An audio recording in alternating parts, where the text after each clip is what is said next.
Sir এইটো মোৰ third attempt আছিল হয় ফাৰ্ষ্ট দুটা এটেম্প্টতে মই ইণ্টাৰভিউ দিছিলোঁ কিন্তু অলপ মাৰ্কছৰ কাৰণে হোৱা নাছিলে কিন্তু এইবাৰ ফাইনেলি হৈ গ'ল আৰু আমি ইমান দিনে শুনি আছিলোঁ স্বচ্ছ আৰু নিকা নিযুক্তিৰ কথা আজি আমি নিজ হাতত প্ৰমাণ পালোঁ inspector of tax rank second পাইছোঁ আমি তেনেকৈ সদায় ৰেগুলাৰকৈ পঢ়িবলৈ চেষ্টা কৰিছিলোঁ তাৰ কাৰণে নিউজ পেপাৰৰ কাৰণে সেইখিনি চাইছিলোঁ কাৰেণ্ট হয় এতিয়া প্ৰচেছবিলাক যথেষ্ট স্বচ্ছ আৰু নিকা হৈছে আৰু মা দেউতা তেওঁলোকে মই যেতিয়া ফাৰ্ষ্ট দুবাৰ হোৱা নাছিলে এতিয়া প্ৰায় নিদো বুলিয়ে কৈ দিছিলোঁ আৰু যে মোৰ নহ'ব নিষ্ঠা আৰু সততাৰে সকলো ৰাইজৰ কাৰণে কাম কৰি যাম বুলি দায়বদ্ধ হৈছোঁ আমাৰ সোণালী জয়ন্তী নগৰ তথা যোৰহাটবাসীলৈ এটা গৌৰৱ কঢ়িয়াই আনিছে নিষ্ঠা আৰু সততাৰে মনত যদি যিকোনো ষ্টুডেণ্টে এটা ভাৱ লৈ কামত লাগে নিশ্চয় সফলতা অৰ্জন কৰিব বুলি মই ভাবোঁ কাৰণ তাই অনুভৱ মানে কি আজি 2 বছৰমানৰ আগলৈকেতো এই লোকসেৱা আয়োগৰ পৰীক্ষাৰ কাৰণে বহুত কঠিন আছিলে কিন্তু এতিয়া আমি এই কথাটো আমি নিজৰ ঘৰতে প্ৰমাণ পালোঁ যে স্বচ্ছভাৱে তাই আমাৰ মুখ্যমন্ত্ৰী মহোদয়ে ইমান ধুনীয়াকৈ মানে স্বচ্ছ নিকাকৈ এইটো ৰিজাল্টটো দিছে সেইটো কাৰণে ভাল লাগিলে নমস্কাৰ পোহৰ লাইভেটৰ সমূহ দৰ্শকক স্বাগতম জনাই আজি আমাৰ বিশেষ অনুষ্ঠান আমি আৰম্ভ কৰি লৈছোঁ ইতিমধ্যে লোকসেৱা আয়োগৰ চূড়ান্ত পৰীক্ষা ইতিমধ্যে ফলাফল ঘোষণা কৰা হ'ল এই মুহূৰ্তত অসমৰ প্ৰত্যেকজন মেধাৱী ছাত্ৰ ছাত্ৰীলৈ বিশেষভাৱে উত্তীৰ্ণ হোৱা ছাত্ৰ ছাত্ৰীসকললৈ আমি পোহৰ লাইভেটৰ তৰফৰ পৰা আন্তৰিকতাৰে অভিনন্দন জ্ঞাপন কৰিছোঁ সমান্তৰালভাৱে শৈক্ষিক ৰাজধানী যোৰহাটৰ বাবে খুব ভাল খবৰ অসম লোকসেৱা আয়োগৰ চূড়ান্ত পৰীক্ষাত সুখ্যাতিৰে উত্তীৰ্ণ হৈ শ্বেতা পাচনি ইতিমধ্যে সমগ্ৰ ৰাজ্যবাসীৰ লগতে যোৰহাটবাসী ৰাইজলৈ গৌৰৱ কঢ়িয়াই দিছে ইতিমধ্যে আমাৰ মাজত শ্বেতা পাচনি আছে আমি তেখেতৰ পৰা জানিম যে কিদৰে প্ৰিপেৰেশ্যন কৰা হৈছিল অসম লোকসেৱা আয়োগৰ পৰীক্ষাৰ বাবে আৰু এই সাফল্যত তেখেতৰ অনুভৱ কেনেধৰণৰ আমি এই সম্পৰ্কে আমি জানিবলৈ চেষ্টা কৰিম ইতিমধ্যে আমাৰ মাজত উপস্থিত আছে শ্বেতা পাচনি আপোনাৰ পোনপটীয়া অভিনন্দন আৰু স্বাগত জনাইছোঁ ধন্যবাদ প্ৰথমবাৰ আছিলে নে আপোনাৰ স্যাৰ এইটো মোৰ থাৰ্ড এটেম্প্ট আছিল ফাৰ্ষ্ট দুটা এটেম্প্টতে মই ইণ্টাৰভিউ দিছিলোঁ কিন্তু অলপ মাৰ্কছৰ কাৰণে হোৱা নাছিলে কিন্তু এইবাৰ ফাইনেলি হৈ গ'ল কেনেকুৱা লাগিছে বহুত ভাল লাগিছে আৰু আমি ইমান দিনে শুনি আছিলোঁ স্বচ্ছ আৰু নিকা নিযুক্তিৰ কথা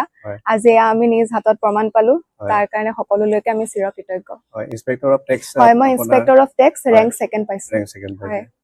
কেনেদৰে পঢ়া শুনা কৰিছে কওকচোন হয় পঢ়া শুনা মই 2022 মোৰ মাষ্টাৰ্ছ কমপ্লিট হ'ল তাৰ পিছৰ পৰা মই ঘৰলৈ আহি পেলাই নিজে ঘৰৰ পৰাই প্ৰিপেৰেশ্যন কৰিছিলোঁ আৰু পঢ়াখিনি তেনেকৈ সদায় ৰেগুলাৰকৈ পঢ়িবলৈ চেষ্টা কৰিছিলোঁ তাৰ কাৰণে নিউজ পেপাৰৰ কাৰণে সেইখিনি চাইছিলোঁ কাৰেণ্ট এফেয়াৰ্ছখিনিৰ কাৰণে নিউজ পেপাৰ আৰু বাকী আনচাৰ ৰাইটিংখিনি প্ৰেক্টিচ কৰা টাইম বাউণ্ড তেনেকৈ কৰি পেলাই তেনেকৈ প্ৰিপেৰেশ্যন কৰিছিলোঁ যিহেতু আপুনি এজন চিকিৎসক চিকিৎসক হিচাপে গম পাওঁ হয় আৰু কেনেদৰে আপুনি সময়টো মিলাইছিলে কাৰণ তাতো যথেষ্ট সময় দিব লগা হয় সময়টো আচলতে মই মাষ্টাৰ্ছ কৰাৰ পিছত ঘৰলৈ আহিছিলোঁ আৰু মই ফৰ্মেলি ক'তো জইন কৰা নাছিলোঁ ঘৰৰ পৰাই কৰিছিলোঁ সেইটো কাৰণে ফুল টাইম প্ৰিপেৰেশ্যন কৰাৰ নিচিনাই আছিলে হয় আৰু আমি বিভিন্ন সময়ত দেখিছোঁ যে প্ৰতি বছৰে অসম লোকসেৱা আয়োগত যোৰহাটৰ পৰা কিন্তু উত্তীৰ্ণ হৈ আহিছে এইবাৰ আপোনাৰ নামটো বিশেষভাৱে আহিছে এনে এই মুহূৰ্তত আপুনি নতুন প্ৰজন্মক কি ক'ব যিসকলে এই পৰীক্ষাত অৱতীৰ্ণ হ'ব বিচাৰিব আপুনি কি ক'ব এই মুহূৰ্তত হয় এতিয়া প্ৰচেছবিলাক যথেষ্ট স্বচ্ছ আৰু নিকা হৈছে আৰু যিসকলে দিব বিচাৰে তেওঁলোকক মই আহ্বান জনাওঁ তেওঁলোকে দিয়ক কিন্তু প্ৰচেছটো কথাটো হ'ল যে অলপ দীঘলীয়া গতিকে প্ৰিলিমছ মেইনছ ইণ্টাৰভিউলৈকে সময়খিনি সেইটোৰ কাৰণে অকণ সময় দিব লাগে আৰু কেতিয়াবা কাৰোবাৰ এটা এটেম্পটত নহ'ব পাৰে আৰু সেই বুলি কোনো ভাগি পৰিব নালাগে তেওঁলোকে সকলোৱে লাগক চেষ্টা আৰু কষ্টৰ ফল সকলোৱে পাবই আৰু ধৈৰ্য ধৰিব লাগিব হয় ধৈৰ্যটো প্ৰধান ধৈৰ্য ধৰিব লাগিব হয় ইতিমধ্যে দেখিছোঁ যে আপোনাৰ গৃহলৈ যোৰহাটৰ বিভিন্ন প্ৰান্তৰ পৰা ব্যক্তিসকল আহিছে আপোনাক শুভেচ্ছা জনাব হয় কি ক'ব এই মুহূৰ্তত হয় মই সকলোলৈকে ধন্যবাদ আৰু চিৰকৃতজ্ঞ যিসকলে মোক সদায় উৎসাহ দি আহিছে বিশেষকৈ মোৰ ওচৰ চুবুৰীয়াসকল তেওঁলোকে সদায় উৎসাহ দিয়ে প্ৰেৰণা যোগায় আৰু মোৰ বিশেষকৈ মা দেউতা তেওঁলোকে মই যেতিয়া ফাৰ্ষ্ট দুবাৰ হোৱা নাছিলে এতিয়া প্ৰায় নিদো বুলিয়ে কৈ দিছিলোঁ আৰু যে মোৰ নহ'ব কিন্তু মা দেউতাই আকৌ ক'লে নাই তই আকৌ দে পাবি আৰু তেনেকে মই সকলোলৈকে চিৰকৃতজ্ঞ আৰু ধন্যবাদ জনাইছোঁ দৈনিক কিমান ঘণ্টা আপুনি পঢ়িছিলে সেইটো ঘণ্টা হিচাপত বুলি নহয় আৰু সময়টো যেতিয়াই মন যায় তেতিয়াই পঢ়িছিলোঁ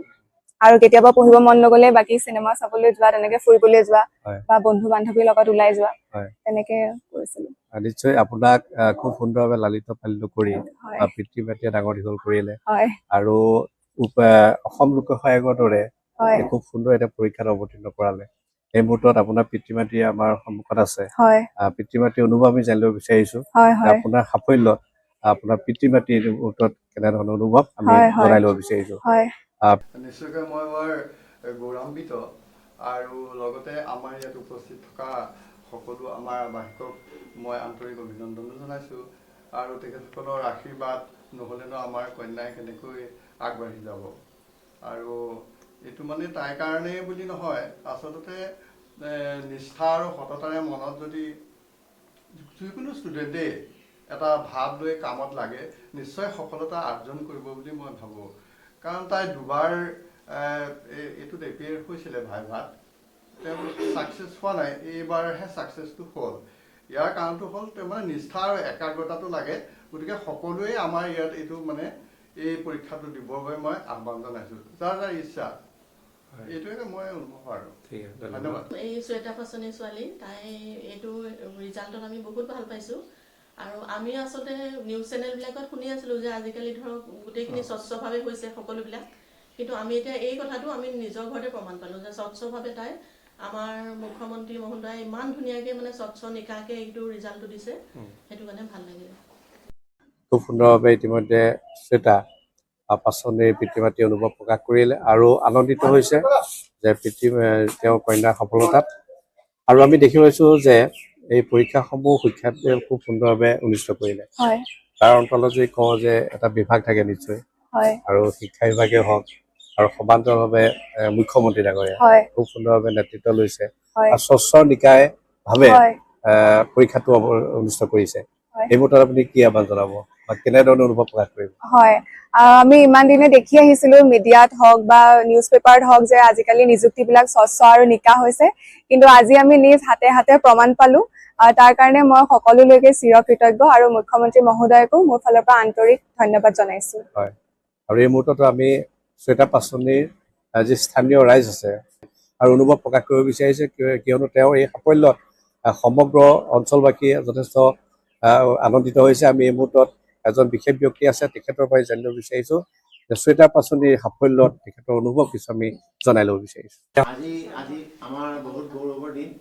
আমাৰ কলনীৰে বাসিন্দা আমাৰ ঘৰৰে ছোৱালী চুমুৱে APSC পৰীক্ষাত সুখ্যাতিৰে উত্তীৰ্ণ হৈ তেখেতৰ কৰ্মজীৱন আৰম্ভ কৰিবলৈ গৈ আছে আমি অতিশয় আনন্দিত আৰু আমি গৌৰৱান্বিত এজ এ ওচৰ চুবুৰীয়া হিচাপে আমি আজি খুব গৌৰৱান্বিত সেয়েহে আমি সোণালী জয়ন্তী নগৰৰ সমূহ ৰাইজৰ হৈ তেখেতক আমি এখন অসমীয়া স্বাভিমান গামোচাৰে সন্মান জনাব খুজিছোঁ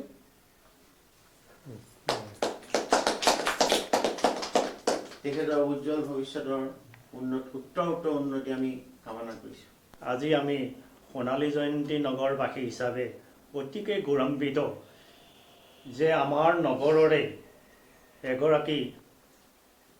সুযোগ্য কন্যা শ্ৰীযুত অঞ্জন পাচনি আৰু শ্ৰীযুত চিনু পাচনি দেৱৰ সুযোগ্য কন্যা শ্বেতা পাচনি তেখেত অসম ভিত্তিত হোৱা অসম লোকসেৱা আয়োগৰ সদ্য ঘোষিত পৰীক্ষাত তেখেতে টেক্স ইনস্পেক্টৰ পদত দ্বিতীয় স্থানেৰে আমাৰ সোণালী জয়ন্তী নগৰ তথা যোৰহাটবাসীলৈ এটা গৌৰৱ কঢ়িয়াই আনিছে তাৰ কাৰণে আমি নথৈ আনন্দিত আমি অতি গৌৰৱান্বিত যে আমাৰ অঞ্চলটোলৈ বা আমাৰ সোণালী জয়ন্তী নগৰবাসীলৈ ইমান এটা গৌৰৱ কঢ়িয়াই অনাৰ কাৰণে আমি গোটেই সোণালী জয়ন্তী নগৰবাসীৰ হৈ আমি তেখেতলৈ আমি আন্তৰিক অভিনন্দন জ্ঞাপন কৰিছোঁ আৰু তেখেতৰ কৰ্মজীৱনৰ সফলতা কামনা কৰি যাতে আগলৈও তেখেতে আগবাঢ়ি গৈ থাকক আমি তাৰেই কামনা কৰিলোঁ আমাৰ সমূহ সোণালী জয়ন্তী নগৰবাসীৰ হৈ তেখেতলৈ আমাৰ আশীৰ্বাদ থাকিল তেখেতৰ যাতে কৰ্মজীৱনটো সফলতাৰে আগবাঢ়ি গৈ থাকক দুপে আগবাঢ়ি যাওক আমি তাৰেই কামনা কৰিলোঁ এইটো অনুভৱ মানে কি আজি 2 বছৰমানৰ আগলৈকেতো এই লোকসেৱা আয়োগৰ পৰীক্ষাৰ কাৰণে বহুত কঠিন আছিলে কিন্তু এতিয়া ল'ৰা ছোৱালীখিনি মানে বহুত তেওঁলোকে নিজৰ অধ্যৱসায়ৰ বলত তেওঁলোক ধুনীয়াকৈ আগবাঢ়ি গৈছে পঢ়া শুনাবিলাক কৰিছে গুৰুত্বটো বুজি পাইছে তেওঁলোকে আৰু মোৰ শ্বেতা পাচনি আৰু আমাৰ ঘৰত মতা মৰমত মতা নাম চুমু আমাৰ পৰিয়ালৰ হৈ পেলাই তাই ইমানখিনি এটা ভাল নাম কৰি আগবাঢ়ি গৈছে এই পৰীক্ষাত ছাকচেছ হৈছে আমি বহুত গৌৰৱান্বিত। তাই বহুত মানে ধৈৰ্য, একাগ্ৰতা আৰু বিশ্বাসেৰে তাই আগবাঢ়ি গৈছিলে, পঢ়িছিলে। আমিও যিমান পাৰোঁ তাইক এনেই উৎসাহ দিবলৈ চেষ্টা কৰিছিলোঁ। তাই আমাৰ পৰিয়ালৰ নাম উজ্বলাই তোলাত আমি ইমানেই ভাল পাইছোঁ, ইমানেই সুখী, বহুত সুখী। আৰু ভৱিষ্যতে আৰু তাই আগুৱাই গৈ থাকক, এই সদায় কামনা। আৰু আমাৰ বৰমাক হিচাপে মোৰ সদায় আশীৰ্বাদ থাকিব। যে নিজৰ কৰ্মৰ জীৱন নতুন এটা যাত্ৰালৈ আগবাঢ়িব, কেনেদৰে আপুনি আগুৱাই লৈ যাব বিচাৰিব? কাৰণ এটা গধুৰ দায়িত্ব আপোনাৰ। হয়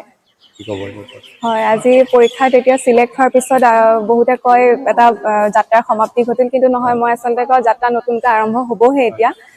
তাৰ কাৰণে মই মোৰ যি কৰ্তব্য থাকে সেয়া মই নিষ্ঠা আৰু সততাৰে সকলো ৰাইজৰ কাৰণে কাম কৰি যাম বুলি দায়বদ্ধ হৈছোঁ। আৰু যিসকল